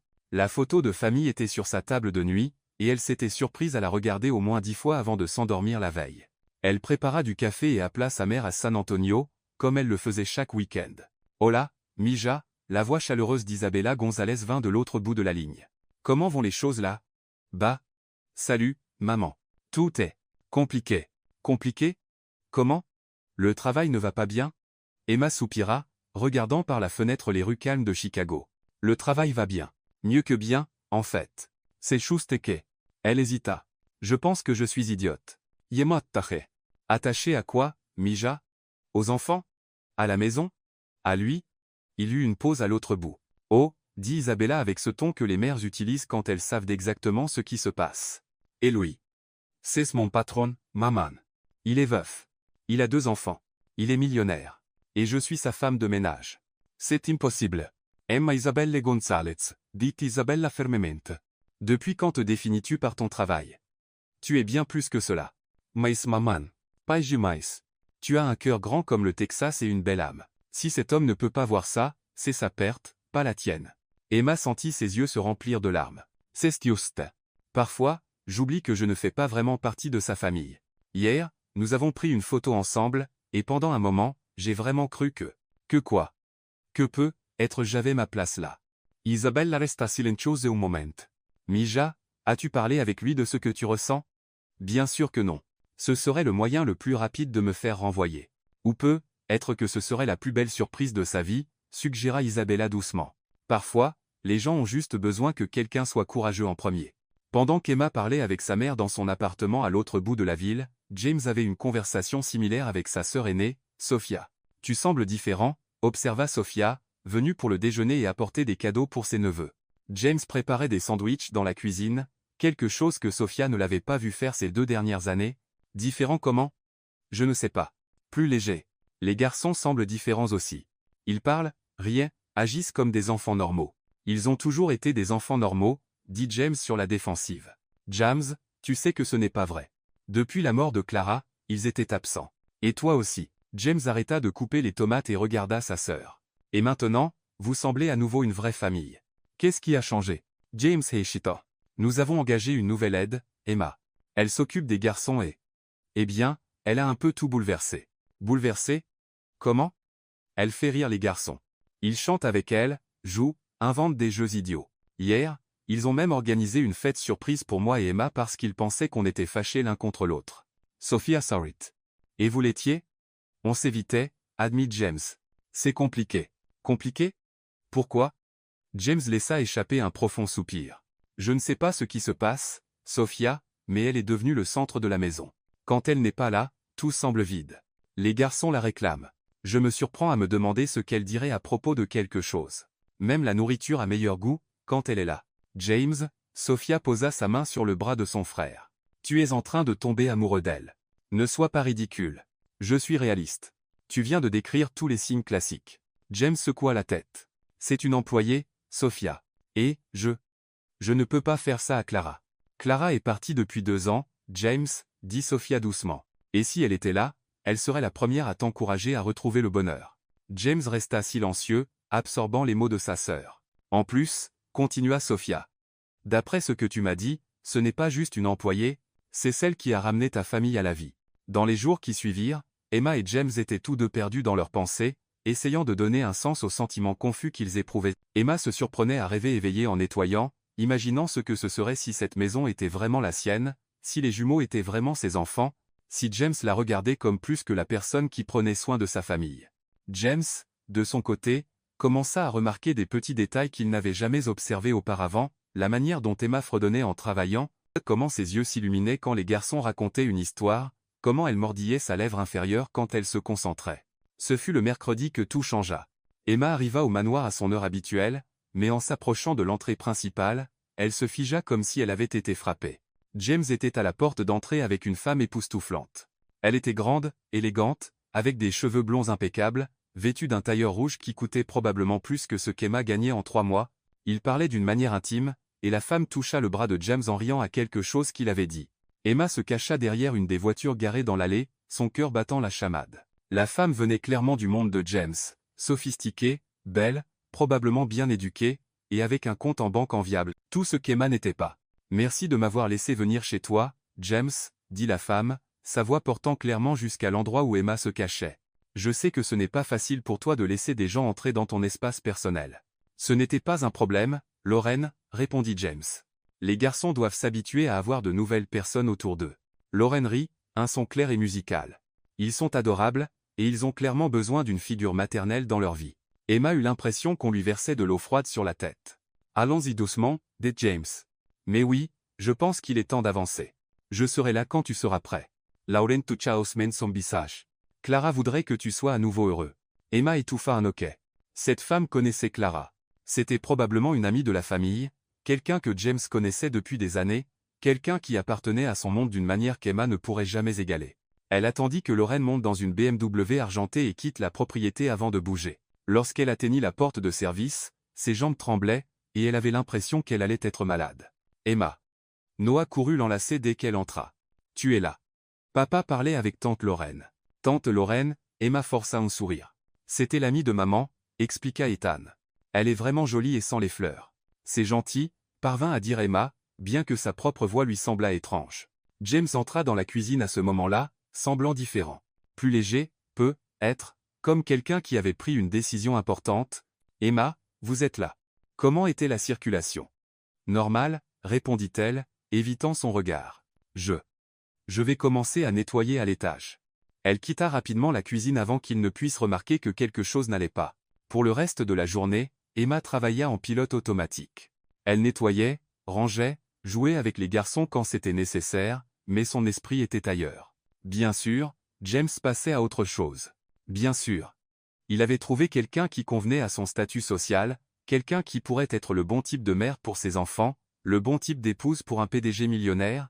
Emma avait été folle de penser qu'elle pourrait un jour être plus qu'une employée qui avait temporairement aidé la famille à se remettre de son chagrin. « Emma, ça va ?»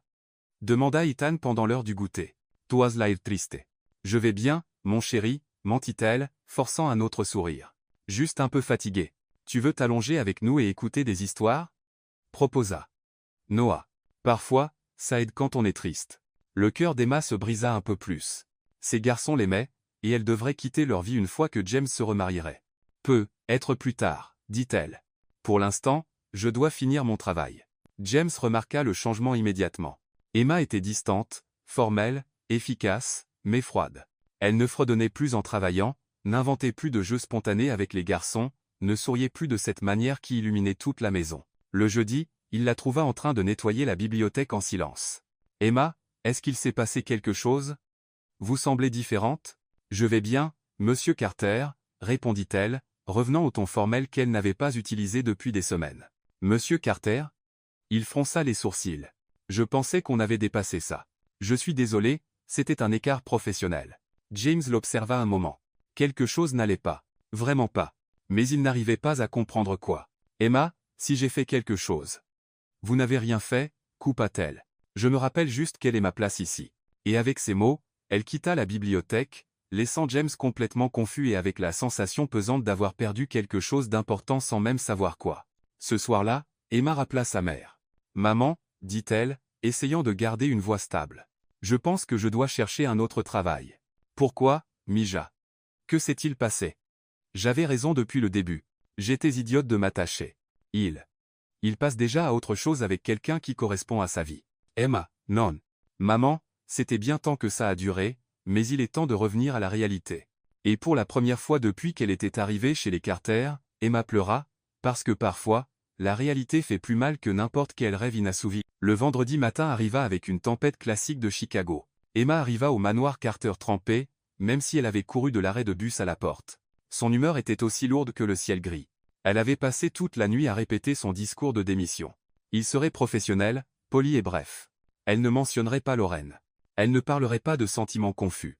Elle dirait simplement qu'elle avait trouvé une meilleure opportunité ailleurs. James était dans la cuisine quand elle entra, préparant le petit déjeuner pour les jumeaux, quelque chose qu'il faisait rarement avant l'arrivée d'Emma dans leur vie. « Bonjour », dit-il, se tournant avec un sourire qui s'effaça dès qu'il vit son visage. « Emma, vous allez bien? On dirait que vous avez vu un fantôme. »« Il faut qu'on parle, » dit-elle formellement. « Quand les garçons ne seront pas là. » L'estomac de James se noua. Son ton, la distance, la formalité, tout indiquait un problème. « Binzoa. Et après le déjeuner? Les garçons feront la sieste. » Emma hocha la tête et quitta la cuisine sans un mot de plus. La journée s'étira douloureusement lentement. James ne pouvait se concentrer sur rien, inquiet de ce qu'Emma voulait dire. Elle, de son côté, travaillait avec une efficacité mécanique, interagissant à peine avec les jumeaux et évitant tout contact visuel avec lui. À 14 heures, après avoir mis Noah et Ethan pour leur sieste, Emma retrouva James dans son bureau. « Monsieur Carter, je viens vous informer que je vais quitter mon emploi ici. » Les mots frappèrent comme un coup de feu, direct et dévastateur. James bondit de sa chaise si vite qu'il renversa un verre d'eau. « Quoi? Pourquoi? » « J'ai trouvé une meilleure opportunité, » mentit-elle, fixant un poing sur le mur derrière lui. « Quelle opportunité, Emma? Si c'est une question de salaire. Ce n'est pas une question d'argent. Alors de quoi s'agit-il? » James contourna le bureau, s'approchant d'elle. « Emma, regardez-moi. » Elle finit par le regarder, et dans ses yeux, il vit quelque chose qui lui dit tout, douleur, déception, résignation. « Il s'est passé quelque chose, dit-il. Vous êtes différente depuis mercredi. Qu'ai-je fait? Vous n'avez rien fait de mal, soupira Emma. C'est juste. C'est pour le mieux. Le mieux pour qui? Pour moi? Pour les garçons? Ils seront dévastés. Ils s'adapteront. Les enfants sont résilients. Et moi? La question sortit plus vulnérable qu'il ne l'avait prévu. Emma ferma les yeux un instant. Vous vous adapterez aussi. Surtout quand vous avancerez dans votre vie. James fronça les sourcils. Avancer dans ma vie? De quoi parlez-vous? De Lorraine, dit Emma, le regardant enfin droit dans les yeux. Je vous ai vu parler mercredi. Elle est parfaite pour vous. Pour les garçons. Le visage de James passa par plusieurs expressions, confusion, réalisation, puis quelque chose qui ressemblait à du soulagement. Emma, dit-il, commençant à sourire. Lorraine est la décoratrice que j'ai engagée pour organiser la fête d'anniversaire des jumeaux. Emma cligna des yeux. Quoi? Elle est mariée, a 3 enfants, et était amie avec Clara depuis l'université. Je l'ai fait venir parce qu'elle doit bien connaître les garçons pour organiser une fête qu'ils apprécieront vraiment. Mais y entendo? Balbutia Emma. Elle a dit quelque chose à propos des garçons ayant besoin d'une figure maternelle parce qu'elle suggérait que j'engage une nounou à temps plein. James Ritt. Emma, pensiez-vous vraiment que je... La réalité frappa Emma comme un camion. Elle avait complètement mal interprété la situation. Oh mon Dieu, je suis tellement idiote, murmura-t-elle, se couvrant le visage avec les mains. Non, vous ne l'êtes pas, dit James doucement. Vous étiez jalouse. Emma retira ses mains, rougissant. Je n'étais pas jalouse. Si, vous l'étiez. Et vous savez quoi? James s'approcha d'un pas. J'en suis heureux. Pourquoi? Parce que ça veut dire que vous tenez à moi autant que je tiens à vous. Les mots restèrent suspendus dans l'air entre eux. Emma ouvrit la bouche mais ne put formuler de réponse. James prit une profonde inspiration. Emma, depuis que vous êtes arrivée ici, tout a changé. Mes garçons sont revenus à la vie. J'ai recommencé à sourire. Cette maison est devenue un foyer. Et il hésita. Je suis tombé amoureux de vous, James. Elle murmura. Je sais que c'est compliqué. Je sais qu'on a commencé comme patron et employé, mais je ne peux plus prétendre que c'est seulement ça. Emma sentit des larmes dans ses yeux. Je suis tombée amoureuse de vous aussi, admit-elle, et des garçons, de cette famille folle dont vous m'avez laissé faire partie. James sourit, un sourire éclatant qu'elle n'avait pas vu depuis des jours. Alors pourquoi voulez-vous partir? Parce que j'ai peur, dit-elle honnêtement. Peur de ne pas être assez. De ne pas appartenir à votre monde. Emma, vous n'appartenez pas à mon monde? Dit James, la confondant un instant. Vous avez créé un nouveau monde pour nous, un meilleur. Il allait dire plus quand un coup de tonnerre ébranla la maison, suivi du rugissement d'une pluie battante. La tempête s'aggrave, nota Emma, regardant par la fenêtre. Comment allez-vous rentrer chez vous dans ce temps? Demanda James, inquiet. J'attendrai que ça se calme un peu. Mais la pluie ne montrait aucun signe d'arrêt. Au contraire, le vent commença à hurler, pliant les arbres dans le jardin. 1 heure plus tard, quand les jumeaux se réveillèrent de leur sieste, la tempête faisait encore rage. Emma ne peut pas sortir sous cette pluie, déclara Noah, regardant par la fenêtre du salon. Elle peut dormir ici, suggéra Ethan. Dans la chambre d'amis. James et Emma échangèrent un regard. Ce n'est pas une mauvaise idée, dit-il. Les prévisions disent que la tempête durera toute la nuit. Rester dans la maison, surtout après leur conversation, semblait dangereux, mais dehors, le vent arrachait déjà des branches aux arbres. D'accord, accepta-t-elle. Mais je dois passer chez moi pour prendre quelques affaires. Je vous emmène, proposa James. Ce n'est pas nécessaire. Emma, je ne vous laisse pas sortir seule dans la tempête. 1 demi-heure plus tard, il courait du garage à la voiture de James, complètement trempé en quelques pas. C'est de la folie. Cria Emma par-dessus le rugissement du vent. Absolument. Acquiesça James, riant alors qu'il luttait pour ouvrir la portière de la voiture. Le trajet jusqu'à l'appartement d'Emma fut une aventure. James conduisait lentement avec une visibilité presque nulle à cause de la pluie. Ils parlèrent de choses banales, évitant tous deux le sujet de l'aveu d'amour qui avait eu lieu plus tôt. Dans l'appartement d'Emma, pendant qu'elle préparait des vêtements pour la nuit, James regarda autour de lui le petit espace. Il était chaleureux, rempli de couleurs vives et de photos de famille, très différent de la froideur formelle de son manoir. Prête, dit Emma, sortant de la chambre avec un petit sac. Emma, dit James, debout devant une photo d'elle avec une femme âgée. C'est votre grand-mère? C'était elle. Mamie Maria. Elle m'a élevé après le départ de mon père. On dirait une femme spéciale. Elle l'était. Elle disait toujours.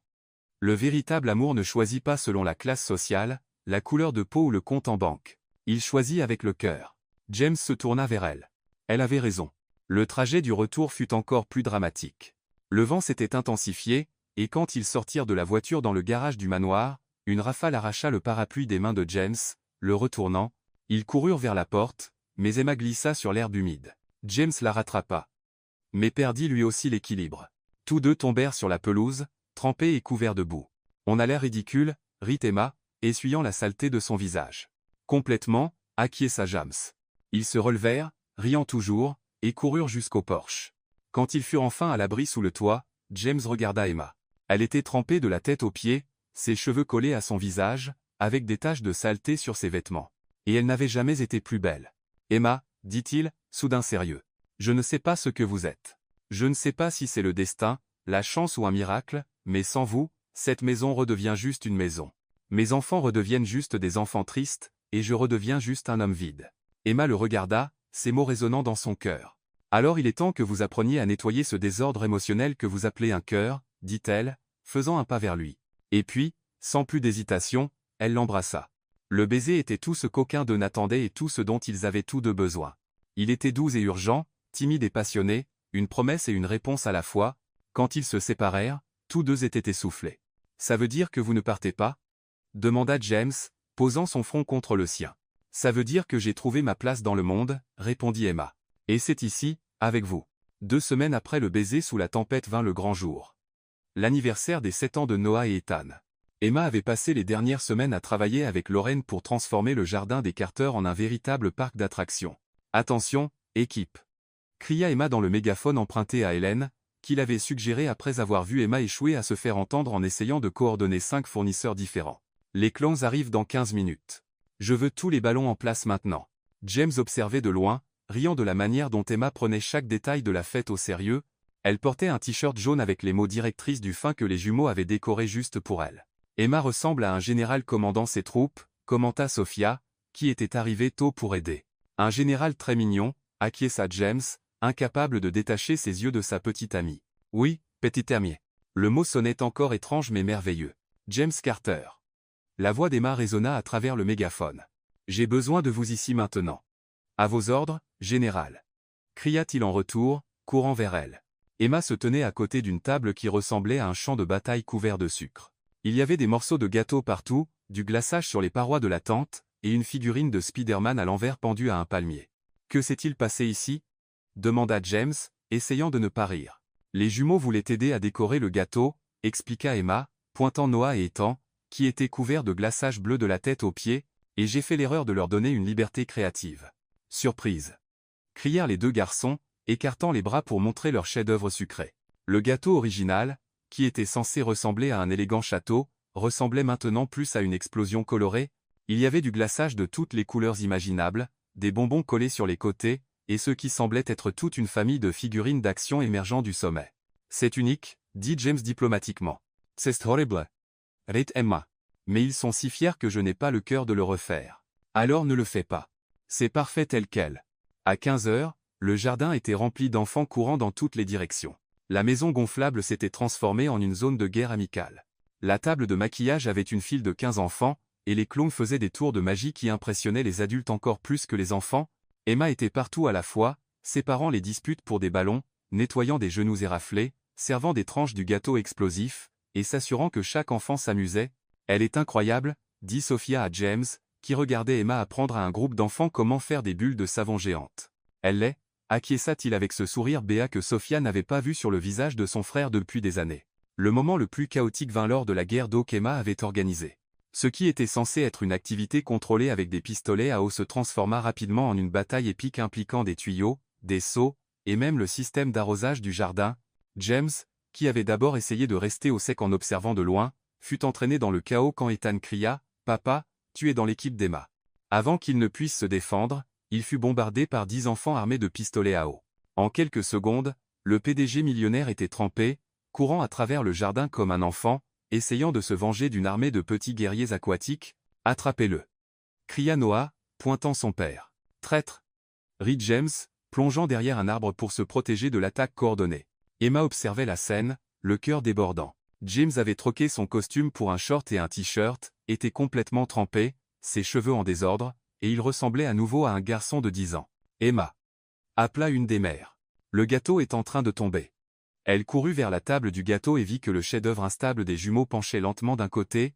Sans réfléchir, Emma se jeta en avant pour le retenir avec ses propres mains. « Quelqu'un m'aide ici » cria-t-elle, tenant le château de glaçage qui menaçait de s'effondrer complètement. James arriva en courant, encore dégoulinant de la bataille d'eau. « Que dois-je faire ?»« Tiens ici » indiqua Emma en désignant l'endroit qu'il devait soutenir. Tous deux se tenaient là, unis dans une mission désespérée pour sauver le gâteau catastrophe, quand James la regarda et commença à rire. « De quoi ris-tu » demanda Emma, essayant de garder un visage sérieux. « De nous. Regardez-cha. Je suis un PDG millionnaire essayant de sauver un gâteau qui semble avoir été frappé par un ouragan. Tu es une femme incroyable qui a transformé ma maison en cirque, et nous voilà, couverts de glaçage et d'eau, entourés de 30 enfants hurlants. » Il marqua une pause. « Et je n'ai jamais été aussi heureux de ma vie. » Le cœur d'Emma manqua un battement. « James, Emma, » dit-il, ignorant qu'il tenait encore un gâteau qui s'effondrait. « Après ça, tu ne t'enfuis plus. Veux-tu être officiellement ma petite amie et la maman des garçons ?» Le temps s'arrêta. Les enfants continuaient de crier en arrière-plan. Le gâteau menaçait toujours de tomber, mais pour Emma et James, le monde s'était réduit à cet instant précis. « Es-tu sûr que c'est ce que tu veux » demanda-t-elle, cherchant dans ses yeux la moindre trace d'hésitation. Si ce n'est pas toi, ça n'a pas de sens, répondit James avec une certitude qui la fit fondre. Embrassez-vous, embrassez-vous. Crièrent Noah et Ethan, qui s'étaient approchés et avaient compris ce qui se passait. Bientôt, tous les enfants de la fête se joignirent à eux. Embrassez-vous, embrassez-vous, embrassez-vous. Emma regarda les visages impatients autour d'elle, puis revint à James. Eh bien, dit-elle avec un sourire, le public a parlé. Et là, au milieu du jardin en désordre, tenant un gâteau qui défiait toutes les lois de la physique, Emma et James s'embrassèrent pendant que 30 enfants applaudissaient et criaient de joie. Une semaine après l'anniversaire légendaire des jumeaux, James était dans son bureau, essayant de se concentrer sur des rapports trimestriels, quand des rires résonnèrent dans le couloir. Il enregistra son document, ferma son ordinateur portable et alla voir ce qui se passait. Emma était dans la pièce principale, apprenant à Noah et Ethan à danser la salsa, utilisant un ballet comme partenaire improvisé. Maintenant, vous tournez comme ça, démontra-t-elle, faisant tournoyer le ballet comme s'il était un partenaire gracieux. Tournez. Les garçons essayèrent de l'imiter, trébuchant sur leurs propres pieds et s'effondrant l'un sur l'autre dans un éclat de rire. Papa, cria Ethan en le voyant. Emma nous apprend à danser pour quand on grandira et qu'on voudra sortir avec des filles. Stratégie à long terme, expliqua Emma avec un sérieux fin. Les hommes qui savent danser sont irrésistibles. James rit, observant la scène. Ces derniers jours, il avait remarqué à quel point la maison se transformait complètement quand Emma était là. C'était comme si elle apportait le soleil dans chaque recoin. Emma, dit-il, interrompant la leçon de danse. Puis-je vous parler? Bien sûr. Les garçons, continuez à pratiquer. Je veux voir des tours parfaits quand je reviens. Ils allèrent dans le bureau, et James ferma la porte derrière eux. Asseyez-vous, dit-il, désignant la chaise en face de son bureau. Emma obéit, soudain nerveuse. Ai-je fait quelque chose de mal? Les rapports de ménage sont en retard? Je peux expliquer la tache d'encre sur le tapis du salon. C'était totalement un accident quand. Emma, coupa James, souriant. Vous n'avez rien fait de mal. Oh. Puis James prit une profonde inspiration. Je veux que vous emménagiez ici officiellement. Emma cligna des yeux plusieurs fois. Que voulez-vous dire par officiellement? En tant que membre de la famille, en tant que ma petite amie, en tant que la personne qui a transformé cette maison en un vrai foyer. Les mots se bousculèrent hors de lui. Mais James, je ne sais pas si c'est une bonne idée. C'est trop rapide, et vos voisins vont parler, et les garçons pourraient être confus à propos de mon rôle ici. James se leva, contourna le bureau et s'agenouilla devant elle. Emma. Regardez-moi. Elle cessa de parler et croisa son regard. Je vous aime. Les garçons vous aiment. Vous faites déjà partie de cette famille à tous les égards qui comptent. La seule chose qui manque, c'est que vous apportiez vos affaires ici et que vous rendiez cela officiel. Emma sentit ses yeux se remplir de larmes. Vous êtes sûr? Je suis sûr que je ne peux pas imaginer une seule journée sans vous ici. Et si ça ne marche pas? Ça va marcher, dit-il avec conviction. Parce que ça fonctionne déjà. Emma regarda autour du bureau, puis revint à James. D'accord, dit-elle doucement. J'accepte. Oui, crièrent Noah et Ethan à l'unisson de l'autre côté de la porte. James fronça les sourcils. Vous écoutiez? La porte s'ouvrit, et les jumeaux se précipitèrent à l'intérieur. Désolé, papa. Mais on voulait savoir si Emma allait vivre avec nous pour toujours, expliqua Noah. Et maintenant, elle va le faire. Exulta Ethan, sautant de joie. Emma les serra dans ses bras, un enfant dans chaque bras. Êtes-vous sûr de vouloir une femme de ménage folle vivant dans votre maison? On veut que tu vives dans notre maison, corrigea Noah. Emma qui chante, qui danse, qui fait voler la nourriture, et qui fait sourire papa. Exactement, approuva Ethan. Emma qui est avec nous. James observa la scène, son cœur débordant. 3 jours plus tard, Emma emménagea officiellement dans le manoir Carter. Elle n'avait pas grand-chose. Quelques vêtements, quelques livres, une photo de sa grand-mère Maria, et une impressionnante collection de produits de nettoyage qu'elle insista pour apporter parce que ceux que vous avez ne valent rien du tout. Hélène avait préparé la chambre d'amis principale pour elle, mais Emma passait la plupart de son temps dans la chambre des jumeaux, racontant des histoires jusqu'à ce qu'ils s'endorment, ou dans le salon avec James, regardant de vieux films et mangeant du pop-corn. La vie dans la maison changea complètement. James, qui avait toujours été ponctuel et méthodique, commença à arriver en retard au bureau pour la première fois de sa carrière. Ses employés s'inquiétèrent jusqu'à ce qu'il découvre que la raison était qu'il préférait rester à la maison pour prendre le petit déjeuner avec sa famille. Monsieur Carter, dit sa secrétaire un matin, vous avez une réunion avec les investisseurs dans 10 minutes. Annulez-la, répondit James distraitement, lisant un message d'Emma sur son téléphone. Emma veut faire un pique-nique dans le jardin. Mais monsieur, ce sont les principaux investisseurs, dit Hélène. James sourit. J'ai passé 2 ans à vivre uniquement pour le travail. Maintenant, j'ai de meilleures raisons de vivre. Cet après-midi-là, tous les 4 étaient allongés sur une couverture dans le jardin. James avait demandé à Hélène de préparer des sandwichs, des fruits et de la limonade pour le pique-nique improvisé. « Regarde, » dit Ethan, pointant un nuage. « On dirait un dragon qui mange une glace. » Ou « Emma suivit sondoikt. » Oh, je le vois. Et celui-là ressemble à une ballerine. Celui-là ressemble au visage de papa quand il est fâché, observa Noah, pointant un nuage sombre et lourd. Et protesta James, lançant un raisin sur son fils. Emma se leva, attrapa une serviette qu'ils avaient utilisée pour envelopper les sandwichs et la plaça sur sa tête comme un voile. « Je suis la princesse Emma du royaume des torchons, » déclara-t-elle d'une voix pompeuse. « Et je décrète que dans ce royaume, tout le monde doit rire au moins 15 fois par jour. » Les jumeaux éclatèrent de rire. « Princesse Emma, » dit Noah, faisant une révérence exagérée. « Que souhaite la princesse pour le déjeuner ?»« Je souhaite des sandwichs magiques et de la limonade enchantée, » répondit-elle, gardant le ton royal. James observa la scène, secouant la tête mais souriant. « Tu es folle, » dit-il, sa voix pleine d'affection. Emma retira la serviette de sa tête et la lui lança. « Et toi, tu es un ancien réfrigérateur amoureux ?» Taquina-t elle, riant. « Ancien réfrigérateur ?» demanda Ethan, confus. « Oui, » expliqua Emma. « Votre papa était froid et sérieux comme un réfrigérateur, mais maintenant il a fondu et s'est transformé en glace sucrée. »« Yay !» crièrent les jumeaux. « Papa s'est transformé en glace. »« De quel parfum suis-je » demanda James, entrant dans le jeu. « Vanille. » cria Noah. « Parce que tu es très pâle. »« Je pense qu'il est au chocolat, » contredit Ethan. « Parce que le chocolat est le meilleur parfum du monde, et papa est le meilleur papa du monde. » James sentit ses yeux se remplir de larmes. Il prit Ethan dans ses bras et le serra fort. « Et vous êtes les meilleurs fils de l'univers. » Emma regarda la famille qui était devenue la sienne, son cœur rempli d'un bonheur qu'elle n'aurait jamais cru possible. « Câlin de groupe » déclara-t-elle, rejoignant l'amas de bras et de rire. Alors que le soleil se couchait sur le jardin du manoir Carter, 4 personnes s'enlacèrent sur une couverture de pique-nique entourée de miettes de sandwich, de gobelets de limonade vide, et du son de la joie qui était enfin revenu dans leur foyer.